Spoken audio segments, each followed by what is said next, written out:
Okey, selesai aplikasi genetik, kita pergi pula kepada teknologi kejuruteraan genetik. Okay, teknologi kejuruteraan genetik. Kejuruteraan genetik istilah yang digunakan untuk pengubahsuaian genetik organisma. Jadi maksudnya kita nak ubah suai genetik organisma tu. Nampak macam susah kan? Tapi boleh dilakukan. Ini dia memerlukan kemahiran, kefahaman, ilmu yang mendalam lah tentang genetik. Diperkenalkan pada tahun 1971 hingga 73, sains kejuruteraan genetik. Jadi kita ada dalam teknologi kejuruteraan genetik ini adalah teknologi DNA rekombinan, organisma termodifikasi genetik. Okey. Jadi ini antara yang penting lah. Kita pergi pada teknologi DNA rekombinan. Teknologi DNA rekombinan, teknologi gabung dua spesies yang berbeza. Jadi dua spesies yang berbeza. Apa maksud dua spesies tu? Maksudnya dia spesies yang berlainan. Contoh monyet dan beruk. Monyet dan beruk. Manusia dan monyet. Dua spesies yang berlainan lah. Dengan adanya teknologi ni, dia nak gabung manusia dan beruk. Walaupun ada certain manusia, dia perangai macam beruk lah. Tapi bukan kita nak cerita tu lah. Kita nak cerita bahawanya dia nak combine, nak gabung antara dua spesies supaya nanti semua ciri-ciri yang bagus pada dua spesies ni dapat ditonjolkan pada organisma yang baru yang mengandungi dua spesies. Dua spesies punya maklumat. Okay? Dua spesies punya kebaikan. Jadi akan hasilkan ciri genetik yang baru. Contohnya DNA tumbuhan gabung dengan DNA bakteria. Jadi kita letakkan DNA tumbuhan dengan bakteria supaya nanti bakteria tu memberi kesan baik kepada tumbuhan tu. Okey. Jadi contohnya macam bakteria ni menyebabkan serangga tak makan bakteria ni. Jadi bila dia letak DNA pada tumbuhan, tumbuhan tu tak dimakan oleh serangga lah. Serangga tak apa nak suka sebab dia tak suka bakteria tu. Mungkin dia tak suka rasa bakteria tu ke, atau bakteria tu dia menghasilkan bahan-bahan yang menyebabkan tu serangga tak suka makan. Okey. DNA manusia gabung dengan DNA kulat. Jadi dia letakkan DNA manusia pada kulat contohnya. Kemungkinan bila dia gabung tu, DNA kulat tu boleh menghasilkan sesuatu yang boleh dijual kepada manusia-manusia yang tak dapat menghasilkan bahan-bahan tertentu. Nanti kita tengoklah. Kemudian dia hasil DNA hybrid lah. Hybrid ni maksudnya bercampur. Jadi apa dia punya proses? Kita ada 1, 2, 3, 4, 5 dia punya proses. Okey. Yang pertama, enzim potong DNA. Yang kat sini ni. Enzim DNA akan potong DNA. Jadi kita ada DNA ni yang datang daripada manusia ni lah. Contohlah kita ambil manusia. Kita keluarkan ni kan. Keluarkan, kita potong guna enzim. Jadi enzim ni hebatlah. Dia makin organik.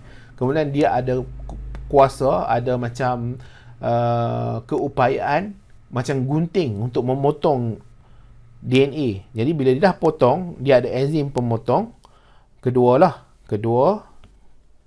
yang pertama tu dia dah potong lah. Dia dah potong DNA tu. Ikut kepada bahagian-bahagian tertentu yang gunting atau enzim ni akan potong. Kemudian enzim pemotong akan potong DNA plasmid. Jadi kat sini kita ada DNA plasmid. Yang kawasan ni lah. Plasmid ni apa? Selalunya contohnya macam bakteria. Bakteria adalah plasmid. Dia keluarkan plasmid daripada bakteria, gunakan enzim, potong. Selalunya enzim yang sama lah. Enzim yang sama kita potong DNA ni, kita potong juga untuk plasmid. Kemudian kita buat apa? Kita letakkan dia sekali. Ni plasmid ni, DNA plasmid dengan DNA manusia ni, kita letak sekali. Jadi dia akan membentuk campuran antara DNA plasmid, DNA bakteria ni dengan DNA manusia. Dia ada campuran antara DNA manusia dengan DNA bakteria ni. Kemudian kita panggil dia sebagai DNA rekombinan. Ya, ini kita panggil sebagai DNA rekombinan. DNA rekombinan. Jadi DNA rekombinan ni akan dimasukkan ke dalam bakteria tadi, ke dalam plasmid tadi. Jadi, bakteria rekombinant akan berganda. Jadi, ini bakteria lah. Jadi, bakteria ni kemudian dia akan berganda. Maksudnya, dia membiak jadi banyak. Membiak jadi banyak. Membiak jadi banyak. Mengganda lah. Kemudian, kita pun pecahkan bakteria tu. Pecahkan bakteria, pecah untuk dapatkan yang biru-biru ni.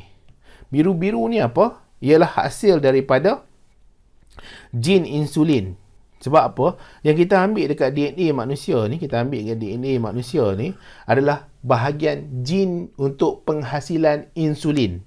Jadi, gene penghasilan insulin ni diletakkan pada plasmid, DNA plasmid yang datang daripada bakteria. Jadi, bila kita dah masukkan dia ke dalam bakteria, jadi bila dah banyak dia membiak, dia replicate, dia banyakkan diri dia, kemudian pastinya gene tu akan express, akan menghasilkan insulin tu.